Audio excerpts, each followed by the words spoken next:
ഇനി ഒത്തിരി സ്നേഹവും കുഞ്ഞു വിശേഷങ്ങളും നിറച്ച കത്തുകൾ കൊച്ചിയിൽ നിന്ന് ചുരം കയറി വയനാട്ടിലേക്ക്. മുളവുകാട് പോഞ്ഞിക്കര സെന്റ് സെബാസ്റ്റ്യൻ സ്കൂളിലെ വിദ്യാർത്ഥികളാണ് ക്യാമ്പുകളിൽ കഴിയുന്ന കൂട്ടുകാർക്ക് കത്തുകൾ അയക്കുന്നത്. കൂട്ടത്തിൽ കളിപ്പാട്ടങ്ങളും ചായ പെൻസിലുകളും കൈമാറാനും മറന്നിട്ടില്ല. എൻ്റെ പ്രിയപ്പെട്ട കൂട്ടുകാർക്ക്, ഇത്രയും വലിയ കാര്യങ്ങളിൽ നിന്ന് തരണം ചെയ്ത നിങ്ങൾ സൂപ്പർ ഹീറോയാണ്. എൻ്റെ മിടുക്കരായ കൂട്ടുകാർ അടിപൊളിയാണ്. ക്യാമ്പുകളിൽ കഴിയുന്ന ഓരോ കുരുന്നുകളുടെയും പേരിലുമുണ്ട് കത്തുകൾ. തീരാവേദനകൾക്കിടയിലും ചെറിയൊരു പുഞ്ചിരി ആ കുഞ്ഞുമുഖങ്ങളിൽ വിരയിക്കുകയാണ് ലക്ഷ്യം.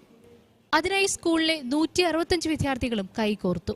ഞാനും എൻ്റെ എല്ലാ കൂട്ടുകാരും അധ്യാപകരും നിങ്ങളുടെ കൂടെ ഉണ്ടായിരിക്കും.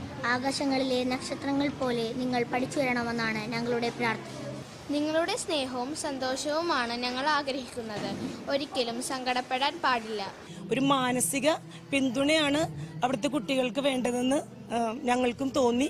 അതുകൊണ്ടാണ് ഇങ്ങനെ ഒരു സംരംഭം ഞങ്ങൾ നടത്താൻ തീരുമാനിച്ചത്. അപ്പോൾ കുട്ടികൾ വളരെ സന്തോഷത്തോടെ ഇത് ഏറ്റെടുത്തു. ദുരന്ത മേഖലകളിലെ അധ്യാപകരാണ് ക്യാമ്പുകളിലെ കുരുന്നുകളുടെ ആവശ്യം സ്കൂളിനെ അറിയിച്ചത്.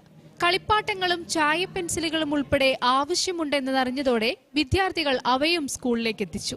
വയനാട്ടിലെ കുട്ടികൾക്ക് നമ്മൾ എന്തൊക്കെയാണ് കൊടുക്കുന്നത്?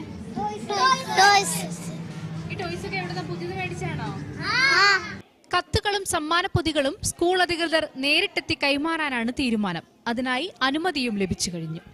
മനോരമ ന്യൂസ്, കൊച്ചി.